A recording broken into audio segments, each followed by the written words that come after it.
ಹಂಗಾಗಿ ಅದೆಲ್ಲ ನಿಧಾನಕ್ಕೆ ಮಾತಾಡೋಣ. ಇವಾಗ ಸಿನಿಮಾ ಮಾಡೋಕ್ಕೆ ಯಶಿಂದನೇ ನನಗೂ ಇನ್ಸ್ಪಿರೇಷನ್. ಅಂದರೆ ಅಲ್ಲಿ ಬರಲಿಲ್ಲ ಅಂದರೆ ನಮಗೆ ಗೊತ್ತಾಗಿಲ್ಲ, ಬಟ್ ಬಂದಮೇಲೆ ಗೊತ್ತಾಗಿದ್ದು. ಈ ವಾತಾವರಣ ನೋಡಿ ಅಲ್ವಂದ್ರೆ ಎಲ್ಲ ಕಲಿಯೋದು.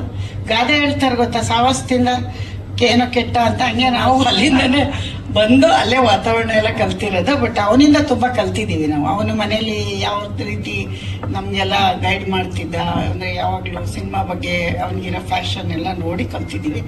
ಅದು ಬಿಟ್ಟರೆ ಬೇರೆ ಏನಿಲ್ಲ. ನಮಗೂ ಎಲ್ಲ ಒಂದು ಕಡೆ ನಾವು ಮಾಡ್ಬೋದು, ಮಾಡೋಣ ಅಂತ ಒಂದು ಆಸೆ ಬಂತು, ಮಾಡಿದ್ದೀವಿ ಅಷ್ಟೆ. ಮಾಡಬಾರ್ದ ನಾನು ತುಂಬ ಸಿಂಪಲ್ಲು. ನಾನು ಒಂದು ಅಂಗಡಿಗೆ ಹೋಗಿ ನೀವು 100 ಸೀರೆ ಟಕ್ಕಂತ ಒಂದು ಸೀರೆ ಎತ್ಕೊಂಡ್ಬಿಡ್ತೀನಿ, ತುಂಬ ತೊಡ್ಕಲ್ಲ. ಹಂಗೆ ಸಿಂಪಲ್ಲಾಗಿ ಅವ್ರು ಹೇಳಿದ ತಕ್ಷಣ ಜಡ್ಜ್ಮೆಂಟ್ ಇದೆ. ಯಾವುದೇ ಕೆಲಸಕ್ಕೆ ಜಡ್ಜ್ಮೆಂಟ್ ತುಂಬ ಮುಖ್ಯ ಅಲ್ವಾ?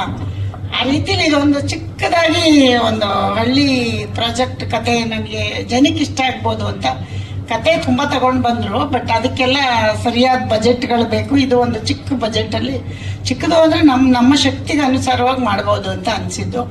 ಅದಕ್ಕೆ ಇದನ್ನು ಆಯ್ಕೆ ಮಾಡಿದ್ದೀವಿ. ಸಿನಿಮಾ ನೋಡ್ಬಿಟ್ಟು ಹೇಳಿ, ಯಾಕೆ ಅಮ್ಮಂಗೆ ಜಡ್ಜ್ಮೆಂಟ್ ಇದೆಯಾ ಇಲ್ವಾ ಅಂತ ಆಮೇಲೆ ಹೇಳ್ಬೇಕು. ನೀವು ಹೇಳಬೇಕು, ನಾವು ಹೇಳೋದಲ್ಲ. ನನಗೆ ಇವಾಗ ಏನು ರಿಸಲ್ಟ್ ಹೇಳೋಕ್ಕಾಗಲ್ಲ, ಬಟ್ ನಾನು ಒಪ್ಕೊಂಡ್ರೆ ಆಗಲ್ಲ. ಬೇರೆ ಎಲ್ಲ ಇದಾರಲ್ಲ ನಮ್ಮ ಅಣ್ಣವ್ರು ಹೇಳ್ದಂಗೆ ಅಭಿಮಾನಿ ದೇವ್ರುಗಳು, ಅವ್ರು ಒಪ್ಕೊಂಡ್ರೆ ಅವ್ರು ನಾವು ಯಾರು ಜಡ್ಜ್ ಮಾಡೋಕ್ಕೆ. ಸುಮ್ಮನೆ ಕೆಲಸ ಮಾಡಿದ್ದೀವಿ ಅಷ್ಟೇ, ಅದನ್ನು ಅವ್ರು ಕೊಡ್ಬೇಕು ರಿಸಲ್ಟ್.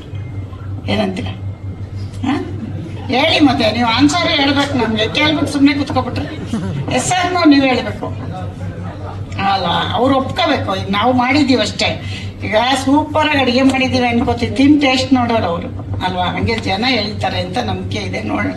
ನನಗೊಂದು ಓಪ್ಸಿದೆ, ನಮ್ಮ ಕನ್ನಡದ ಅಭಿಮಾನಿಗಳು. ಈಗ ಯಶು ಒಂದಿನ ಬಂದಾಗ ಅವ್ನು ಕಿರಾತಕದೇನೋ ತುಂಬ ಇಷ್ಟ. ಇವತ್ತು ಹಾಸನಲ್ಲಿ ಮಾತಾಡ್ತಾರೆ ಕಿರಾತಕ ಸಿನಿಮಾ ನೋಡಿ, ಅಕ್ಕ ನಮ್ಮ ರಿಲೇಷನ್ ಎಲ್ಲ ಅದೇ ಥರದಲ್ಲಿ ವಿಲೇಜ್ ಸಬ್ಜೆಕ್ಟು ಚೆನ್ನಾಗಿ ಇದೆ ಅಂತ ಆಯ್ಕೆ ಮಾಡಿದ್ದೀವಿ. ನೋಡೋಣ ಹಿಂಗೆ ತಗೋತಾರೆ ಅಂತ ಆಮೇಲೆ ಮಾತಾಡೋಣ, ಜನ ತಗೊಂಡ್ಮೇಲೆ.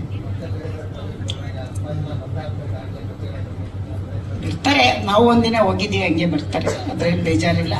ಬಟ್ ಏನಂದರೆ ಬರೋದು, ಈಗ ಕೆಲಸ ಕೇಳೋದು ನಾವು ಕೇಳಬೇಕು, ನೀವು ಕೇಳಬೇಕು, ಅದು ತಪ್ಪಲ್ಲ. ಬಟ್ ನಾವು ನೆಕ್ಸ್ಟ್ ಶರಣ್ ಅವ್ರಿಗೆ ಮಾಡ್ತಾ ಇದ್ದೀವಿ. ಶರಣ್ ಅವ್ರದ್ದಾದ್ಮೇಲೆ ಮುಂದಿಂದು ಪ್ರಾಜೆಕ್ಟ್ ಆಮೇಲೆ ನೋಡೋಣ. ಫಸ್ಟ್ ಶರಣ್ ಅವ್ರಿಗೆ ಒಂದು ಕತೆ ಓಕೆ ಮಾಡಿದ್ದೀವಿ.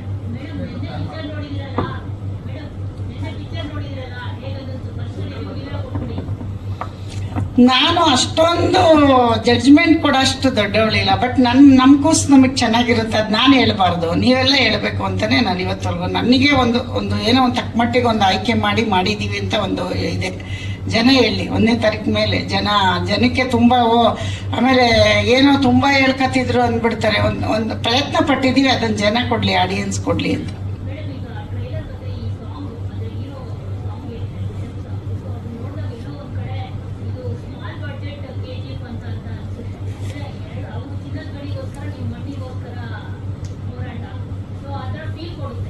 ಹೌದಾ? ಅಲ್ಲ, ನೀವು ಹಂಗೆ ಅನ್ಕೊಂಡ್ರೆ ಒಳ್ಳೇದೇನೆ. ಬಟ್ ಅವರಷ್ಟು ಚಿನ್ನ ತೆಗಿಯೋಕ್ಕಾಗ್ದಿದ್ರು ಮಣ್ಣಾರು ತೆಗ್ದಿದ್ದೀವಲ್ಲ ಅಷ್ಟೇ. ಚಿನ್ನಕ್ಕೆ ಬೆಲೆ ಜಾಸ್ತಿ, ಮಣ್ಣು ಈಸಿಯಾಗಿ ಗೆಲ್ಬೇಕಾದ್ರೆ ನಮ್ಮನೆ ತೋಟದಲ್ಲೂ ಸಿಗುತ್ತಲ್ಲ. ಹಾಗಾಗಿ ನಮ್ಮ ಪ್ರಯತ್ನ ನಾವು ನಮ್ಮ ತಕ್ಕ ಮಟ್ಟಿಗೆ ಮಾಡಿದ್ದೀವಿ ಅನ್ಕೋಬೋದೇನು.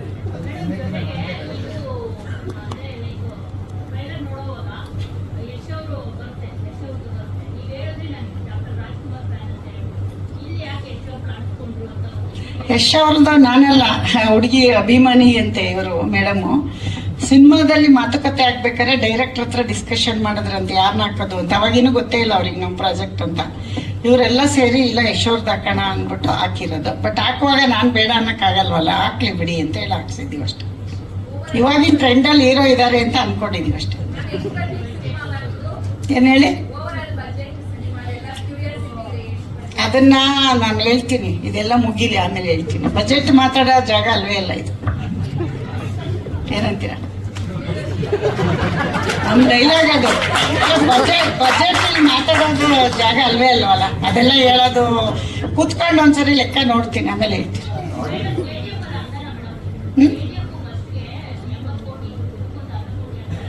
ಅಷ್ಟೊಂದು ದೊಡ್ಡವರಿಲ್ಲಮ್ಮ ನಾವು. KGF ನಮ್ಮ ವಿಜಿ ಸರ್ ತುಂಬ ಚೆನ್ನಾಗಿ ಮಾಡಿದ್ದಾರೆ, ಅವ್ರಿಗೆ ಈ ಮುಖಾಂತರ ನೆನೆಸ್ಕೋತೀವಿ. ಅವರಂಥ ಪ್ರೊಡ್ಯೂಸರ್ಸು ಈಗ ಬಂದಿದ್ದಾರಲ್ಲ KVN ಅವರೆಲ್ಲ ಬರಲಿ.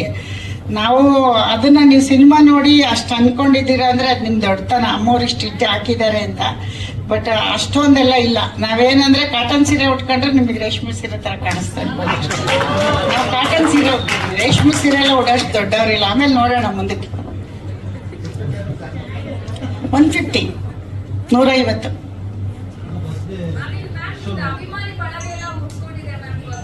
ಹೌದಾ,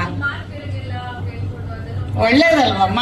ಎಲ್ಲರೂ ಬೇಕು ಅಂತ ಏನೇನೋ ಮಾಡ್ತಾರೆ, ನಮಗ್ ಪಾಪ ಬರೀ ಮಾತಾಡಿದ್ಕೆ ಉಟ್ಕೊಂಡವ್ರೆ ಅಂದ್ರೆ ನಾವು ಏನೇನೋ ಮಾಡ್ತಾರೆ ದಿನ ಬೆಳಗ್ಗೆ ಆದ್ರೆ ಪಾಪ ಜನ. ನಾವು ಸುಮ್ಮನೆ ಒಂದು ಪ್ರೆಸ್ ಮೀಟಲ್ಲಿ ನೀವು ಅಷ್ಟೊಂದು ನಮ್ಮನ್ನು ತಗೊಂಡೋಗಿದ್ದೀರಾ ಅಂದ್ರೆ ಖುಷಿ ಪಡೋ ವಿಷಯ ಅಲ್ವೇನಮ್ಮ. ಯಶೋಧ ಪೂಜಾರಿ ಅಲ್ವಾ? ನನಗೆ ಗೊತ್ತು, ಬಾ ನೀನ್ ಬಾ, ಎಲ್ಲ ಹೋಗ್ತೀಯ.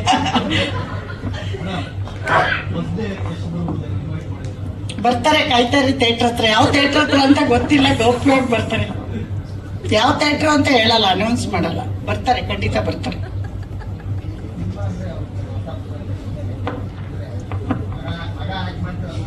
ಹೊಸ ಪ್ರಪಂಚ ಅಲ್ಲ ರೀ. ಮುಂದೆ ಒಂದ್ ತಿಳ್ಕೊಳ್ಳಿ, ಒಂದು ಮುಂದೆ ಒಬ್ರು ಯಾರೋ ಹೋಗ್ತಾ ಇದಾರೆ ಅಂದ್ರೆ ಹಿಂದೆ ನಾವು ಸಾಕಷ್ಟು ಕಷ್ಟಪಟ್ಟಿರ್ತೀವಿ.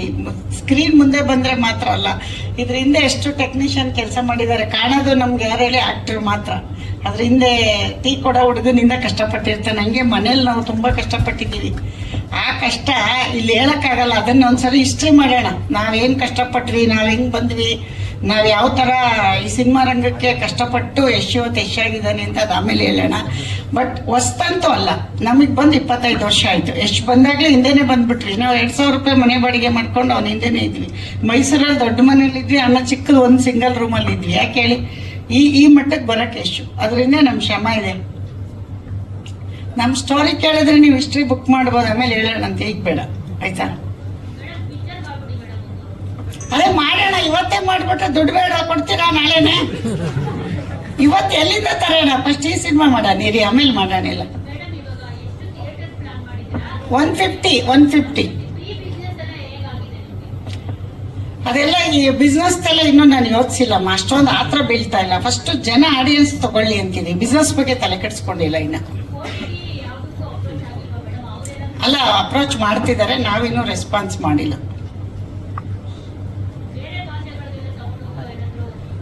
ಬೇರೆ ಭಾಷೆಗೆ ಇಲ್ಲಿ ನಮ್ಮವ್ರು ಒಪ್ಕೊಂಡ ಮೇಲೆ ಪ್ಲಾನ್ ಇದೆ. ಫಸ್ಟ್ ಇಲ್ಲಿ ನಮ್ಮವ್ರು ಹೇಗೆ ತಗೊಳ್ತಾರೆ ನೋಡ್ಬಿಟ್ಟು ಆಮೇಲೆ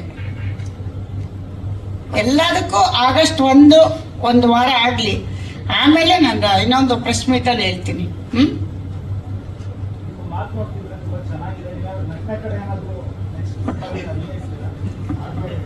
ನಟನೆ ಇದೇ ನಟನೆ ಮಾತಾಡ್ತಿದೀವಲ್ಲ, ಇದನ್ನೇ ನಟನೆ ಅಲ್ಲ. ನೀವ್ ಹೇಳ್ತಾ ಇರೋದು ನಟನೆ ಮಾಡಕ್ ಬರಲ್ಲ ನಮ್ಗೆ, ನೀವ್ ಅನ್ಕೊಂಡಿದ್ದೀರ. ಸುಮ್ನೆ ಮಾತಾಡಿದ ತಕ್ಷಣ ನಟರಿಗೆ ಅದೊಂದು ವ್ಯಾಲ್ಯೂ ಇದೆ. ಅದನ್ನೆಲ್ಲ ಅಷ್ಟು ಈಸಿಯಾಗಿ ನಟನೆ ಮಾಡಕ್ ಆಗಲ್ಲ. ಮಾತು ಬೇರೆ, ನಟನೆ ಬೇರೆ.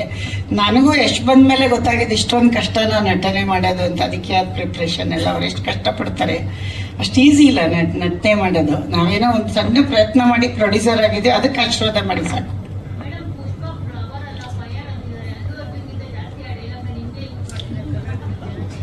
ನೀವು ಆಡಿಯನ್ಸ್ ಹೇಳೋರ್ನ ಕೇಳಿ, ನನಗೇನು ಗೊತ್ತು. ನನ್ಗೆ ಯಾರು ಹೇಳ್ತಾವ್ರೆ ಅಂತಾನೂ ಗೊತ್ತಿಲ್ಲ. ಹೌದಾ? ಇರು ನಿಂಗೆ ಮಾಡ್ತೀನಿ.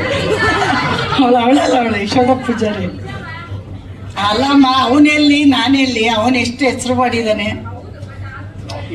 ಅದೇನಾಗಿದೆ ಗೊತ್ತಾ, ಹೂವಿಂದ ನಾರು ಹೋಗುತ್ತಲ್ಲ ಹಂಗೆಲ್ಲ ಅವನ ಜೊತೆ ನನ್ನ ಕರ್ಕೊಂಡು ಹೋಗ್ತಾವ್ರಷ್ಟೇ.